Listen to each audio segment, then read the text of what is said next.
So today I'm going to tell you a little bit about juggling and how to, and the history of juggling and how to teach you a few steps so it's easy to learn. Juggling has been a passion of mine for years now. I started juggling in the 6th grade because we had 2 teachers that were actual professional jugglers in my middle school, and they started a juggling club, so I was in the juggling club. Everyone always makes fun of me for that. By 7th grade, I was actually the captain of the juggling club. It went until the 8th grade, and we didn't have it in high school. It was kind of lame now that I think about it, but I love that I can juggle. I can juggle, here's me juggling in middle school. I think that was 7th grade. I look so little. I wish I was that little. But I can juggle 7 rings, 8 pins, 6 balls at a time, and I can also ride the unicycle and juggle. So, of course, I can't juggle 8 pins while riding the unicycle, but I can juggle 3, and I can do the regular thing. And I can also do a Diablo, which is this. It's like a yo-yo, but it can go on a string, and it'll bounce off the string, and it looks just like a yo-yo. But you can put more than one, so I was able to get up to 2 big ones and that little one that you see right there, and I was able to juggle them on the string and do a lot of tricks with those. So, Carl Henson and Andrew Berlin say in their book Juggling, the Art and Its Artists that the oldest depiction of juggling was found in Beni Hansen tombs in the Middle Kingdom of the ancient Egypt civilization.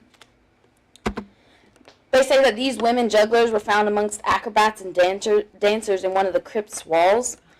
This is called the Tomb of Jugglers, and it's dated to 510 BCE or BC.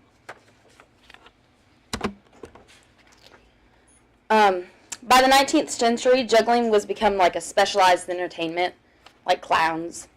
There's very, very famous jugglers in the early 19th century to now.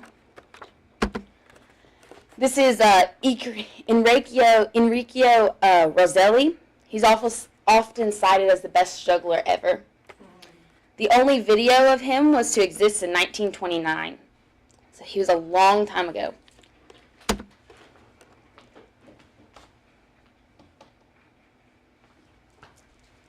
This is that video. Here he juggles 4 sticks. He can juggle 6 and then he juggles 6 plates while spinning a ring on his leg, skipping rope turned by 2 assistants, jumping rope with a soccer ball bouncing on his head, and soccer ball rolls right here, and then brief juggling of 5 and then 4 balls, and then right here he does soccer ball bounces.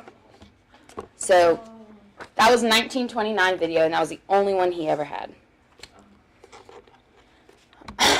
Now, I'm sure most of you are thinking I will never be able to juggle like Enrico, but I can start and teach you some of the basics, which is really easy.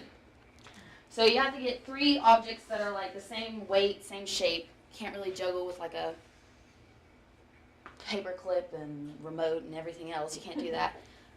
So apples, oranges, scarves are really easy for beginning jugglers because they float in the air. No chainsaws. Let's not do that. I can't even do that. But you just start off and you have one in your hand. And you always start off with your dominant hand. I'm left-handed. So, and you just toss it to the other one. And I'm sure you're thinking this is so stupid. And you just toss it. And you make sure your tosses are good. Because if your tosses are bad, you won't be able to juggle. So you actually practice that. Before I was even allowed to have a second ball, I had to sit there and have perfect tosses over and over again. So once you get 2 balls, you do the same thing you did, but when this ball, you toss it up like you did the first time. When it starts to fall, you do the same thing. So it'll look something like this. And you do it over and over again until your tosses are perfect. Over and over again. And you have to practice your tosses because a lot of people just do the big and get bad and they think they can juggle, but it's going to be hard adding this 3rd one. So you can add the 3rd one. I'm actually ambidextrous, so I actually start with this hand. But you can add a 3rd one. And you start to juggle. You just do it faster. You do the same motion you were doing and just doing faster. You can start to learn tricks. There's a lot of tricks you can learn. Juggling is something that, like eye-hand coordination, I didn't realize how hard it was for certain people to learn how to juggle. But yeah. And you can juggle with like people tossing it in, and I can do off the wall and between 2 people I can juggle. You can do so many tricks, and your hand-eye coordination just is through the roof when you do this. Plus, it impresses a ton of people. Just me at a softball game, like bringing out 3 softballs, just starting to do this. People get really weirded out. So, and that's how you juggle. Pretty simple. Thank you, guys.